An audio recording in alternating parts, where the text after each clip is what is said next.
Output principal देखो, आपसे भी केमिस्ट्री में क्वेश्चन पूछा जा सकता है कि ऐसा कौन सा नियम है, ऐसा कौन सा प्रिंसिपल है जो कि साइंटिस्ट के नेम पे नहीं है, तो वो है आउटपुट प्रिंसिपल। आउटपुट प्रिंसिपल किसी साइंटिस्ट के नेम पे नहीं है, बट ये है क्या, तो उसके लिए हमें सबसे पहले समझना पड़ेगा इलेक्ट्रॉनिक कॉन्फ़िगरेशन के बारे में। और क्वांटम नंबर आप लोग को आई होप पता होगा, नहीं पता था हम उसके लिए एक सेपरेट वीडियो बनाएंगे। सो देखिए, सबसे पहले हम बात करते हैं, जब हम इलेक्ट्रॉन फिल करते हैं, इलेक्ट्रॉनिक कॉन्फ़िगरेशन करते हैं हम, इलेक्ट्रॉनिक कॉन्फ़िगरेशन।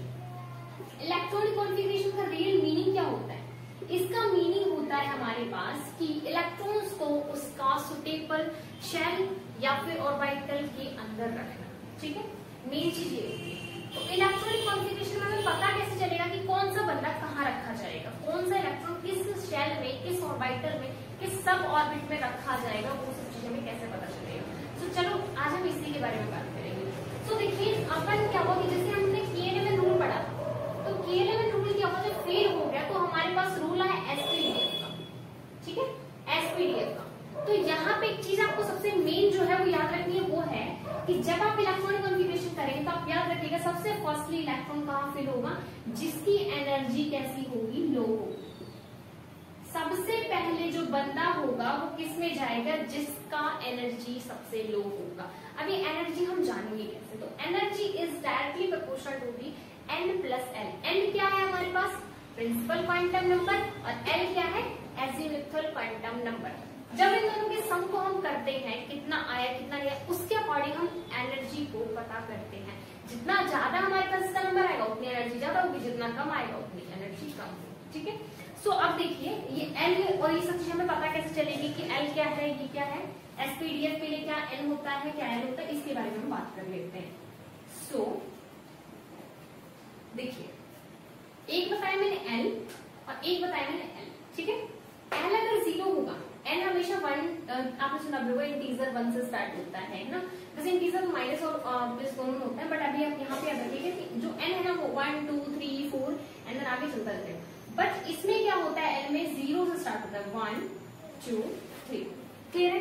तो अगर आपसे बोला जाए कि हमारे पास S ब्लॉक आया, दैट मीन्स कि L की नंबर कितना था, 0 था, तब जाकर के हमारे पास S ब्लॉक आया। L का नंबर 1 था, तो हमारे पास क्या है, P ब्लॉक आया, देन हमारे पास D and then F, clear है। और ये N हमारे पास आप लोगों को पता ही होगा, N 1s लगाते हैं, फिर 2s लगाते हैं, फिर 3s लगाते हैं, ये सब हमारे पास क्या है, वो जो नंबर लिखा हुआ है that is called N, clear है। आई होप यहाँ तक भी समझ में आया होगा। अब हम बात कर लेते हैं कि आउटपुट प्रिंसिपल में क्या कहा गया है। आउटपुट प्रिंसिपल के लिए मैंने यहाँ पे छोटा सा टेबल टाइप्स बनाया हुआ है, डायग्राम बनाया हुआ है, इसको आप समझिए। इसको अगर आप समझ गए तो आपने आउटपुट प्रिंसिपल को समझ लिया। सबसे मेन याद रखना है पहले कि एनर्जी पे बेस करता है कि आपको इलेक्ट्रॉन कहाँ कैसे डालना है। सो देखिए, हम देखते हैं सबसे पहले क्या होगा, जो हमारे पास इलेक्ट्रॉन होंगे, ठीक है, जो इलेक्ट्रॉन होंगे सबसे कम जो एनर्जी होगी उसके आप पास जाएंगे। देखो, अब इसके अंदर n हमारा n प्लस एल का वैल्यू निकालना है, तभी हमारे पास एनर्जी निकलेगी। तो n प्लस एल, n कितना है इसमें, 1 है, और n कितना हुआ होगा, 0 हुआ होगा, तभी तो 1 आया, ठीक है। तो यहाँ पे एनर्जी कम थी, फिर हम 2s में चलते हैं, तो क्या हुआ, 2 प्लस में n हमारे पास 0 था, क्लियर है। 2p में चलते हैं, तो क्या हुआ, 2 प्लस में 1 होगा, मतलब कि एनर्जी आ गई हमारे पास 3p। तो सबसे कम कौन सा था, 0 वाला ना, तो हम मतलब कि n, देखो अगर है ना ऐसा हो जाए कि हमारे पास दोनों सेम सेम आ जाए, मतलब चलो एनर्जी का वैल्यू एक बार 2 आया, देन दूसरी बार हमारे पास 2 आया, तो हम n पे काउंट करेंगे, n जिसका कम होगा उसको हम सबसे पहले उसमें इलेक्ट्रॉन को फिल करेंगे। तो इसी के अकॉर्डिंग यहाँ पे डायग्राम को देखिए, सबसे पहले हम इलेक्ट्रॉन कहाँ डालेंगे, 1s में डालेंगे, देन हमारे पास हम 2s में डालेंगे, फिर हम घूम के जाएंगे, 2s भरने के बाद हम 2p में जाएंगे, फिर हम 3s में मूव करेंगे, 3s के इलेक्ट्रॉन को फिल करेंगे, देन हम 3p में मूव करेंगे, देन हम 4s में।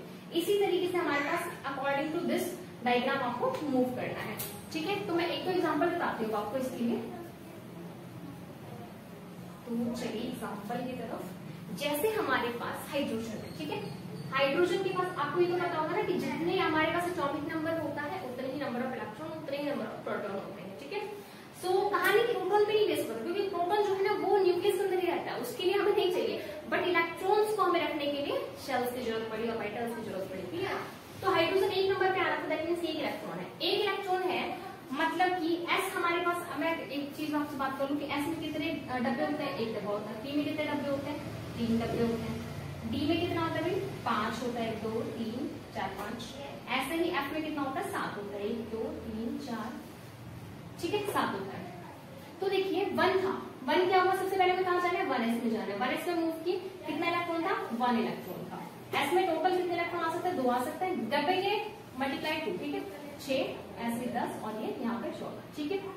अब हम गए हीलियम पे, हीलियम पे जब हम गए तो हीलियम 2 नंबर पे आ रहा था, 2 नंबर पे जब वो आया तो हम क्या किए 1s2 कर दिए। देन हम लिथियम पे मूव किए, लिथियम पे जब हम गए तो हमें क्या देखने को मिला कि वो 3 नंबर पे आ रहा है, तो 3 नंबर के लिए हमें 1s2 पूरा कंप्लीट हो चुका है, ये कंप्लीट हो गया। अब बचा कितना इलेक्ट्रॉन 1 इलेक्ट्रॉन, एक इलेक्ट्रॉन हमारा कहाँ जाएगा तो वो जाएगा 1s के बाद 2s में, तो 2s1, ठीक है।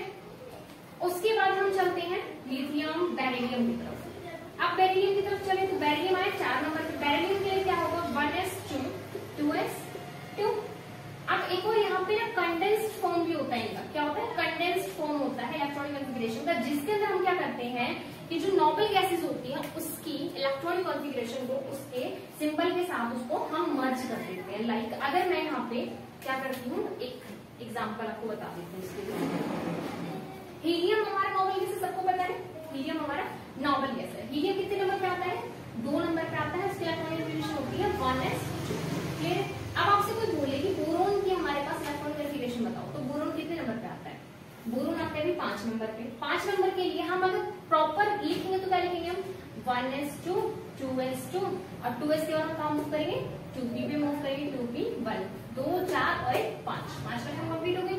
लेकिन अब मैं कंडेंस फॉर्म और बता देती हूँ, इसमें कंडेंस फॉर्म में हमें क्या करना है 5 थे, दिस इज कॉल्ड हीलियम की इलेक्ट्रॉनिक कॉन्फ़िगरेशन। तो हम क्या लिख सकते हैं यहाँ पे हीलियम को कर देंगे ब्रैकेट में 1, दैट मींस कि हीलियम की इलेक्ट्रॉनिक कॉन्फ़िगरेशन यहाँ पे क्या हो चुकी है इंक्लूडेड हो चुकी है। तो ये इसका मतलब होता है। साथ में हमारे पास बचा क्या 2s2 बचा एंड देन 2p1 बचा। आई होप कि आप लोग को समझ में आया होगा कि हम इलेक्ट्रॉनिक कॉन्फ़िगरेशन करनी कैसे है, और इसी तरीके से हम हायर मूव करते जाएंगे और हमारा आंसर और अच्छे से आता जाएगा। और ये आप अच्छे से याद कर लीजिएगा। मिलते हैं आपको नेक्स्ट वीडियो में।